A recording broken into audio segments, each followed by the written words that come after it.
so we don't want to go into this. So we're gonna just pull back off that. But we like the idea of you discovering stuff about, you know, the sleazy side of Hollywood. But can we stick to adult women? Can we make that the story? And that's what led him down the path of Harvey Weinstein. Wow.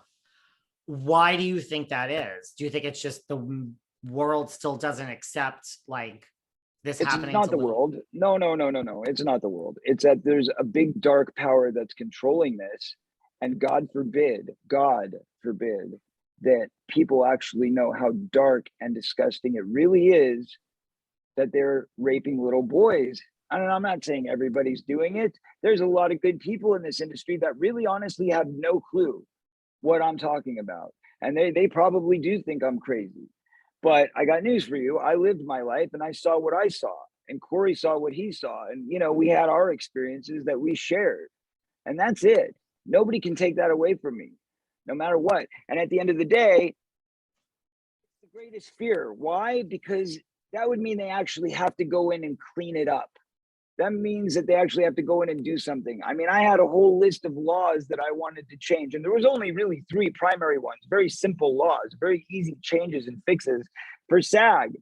And you know what they did? They gaslit me and they shut me down the day before I was supposed to do a town hall where I was going to, present these 3 law changes to the entire assembly as a member of their sexual harassment committee, which then I was asked to step down from because of fake allegations made by some heinous, satanic Marilyn Manson chicks. I mean, literally, they were Marilyn Manson's girlfriends who were sent into my life to destroy my image and my reputation. Were you shocked, like having been in Hollywood when you were like, were you shocked all this was happening? Like when the movie, you know, you try to get the movie out in this store, like, were you shocked? Were you shocked, I guess? Dismayed is probably a better word. I knew that there would be negative, repercussions. I knew that there would be people trying to call me a liar. I knew that it wouldn't go down smooth, but I had no idea that I would get zero support. I mean, they literally just treated me like I was a redheaded stepchild. You know what I'm saying? Like, that was it. I was done. Wow. Done. So that's okay. That's okay. You know what? I still live in God's peace, and that's okay. I have a beautiful family. I'm very grateful for my life today. And I don't need to do movies.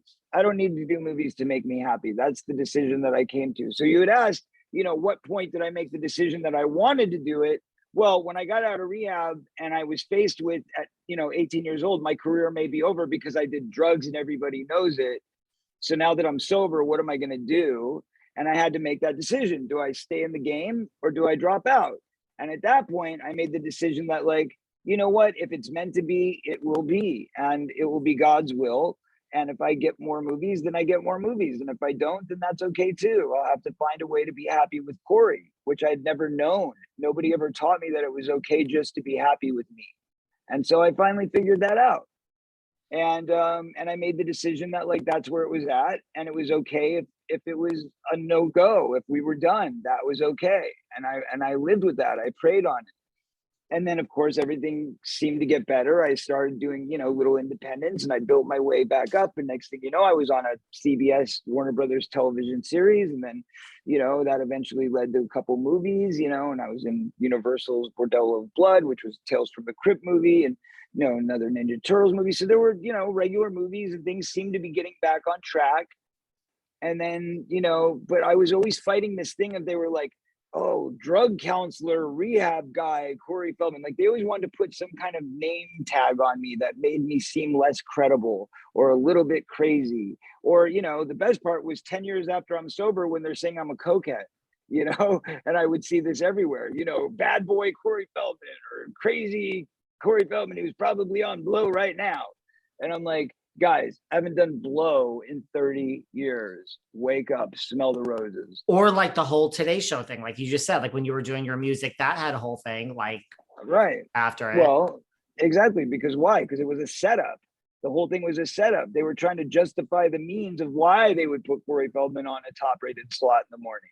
Well, obviously to lampoon me, obviously to lambaste me. That's why all the media came out with the exact same story at the exact same moment. You could read any headline from any paper within 5 minutes of us walking off the stage, and each one said the exact same thing, give or take a word or two.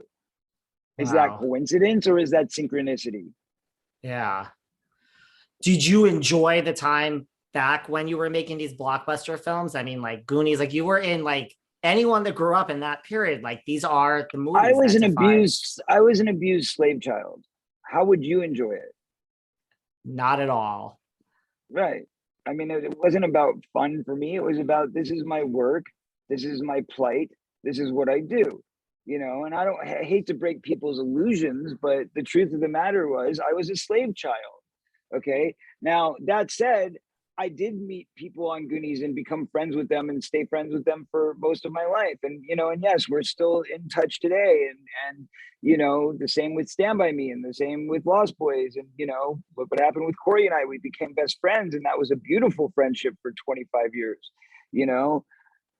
And unfortunately, people die and people are lost along the way, and it's terrible. But at the same time, yeah, the friendships that you build are fortuitous and enchanting and lovely and there's great relationships. And then you go, okay, well, where is everybody? All of these relationships, all of these connections throughout my life. And when I announced, by the way, that I was making this documentary, I went to Sundance. Every single person at Sundance slapped me on the back and said, good job, Corey. Thank you so much for what you're doing. Your voice is so important.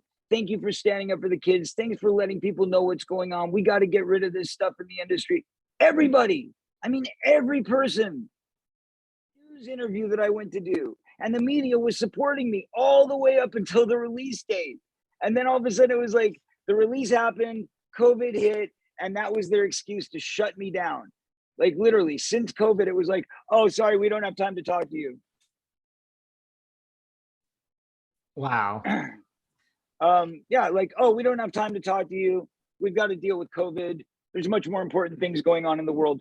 More important than kids getting raped. Okay.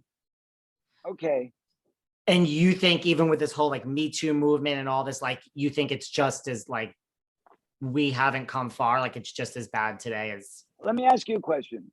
When's the last headline story you've heard about a little boy being assaulted, abused, molested, or accosted on the set of a movie?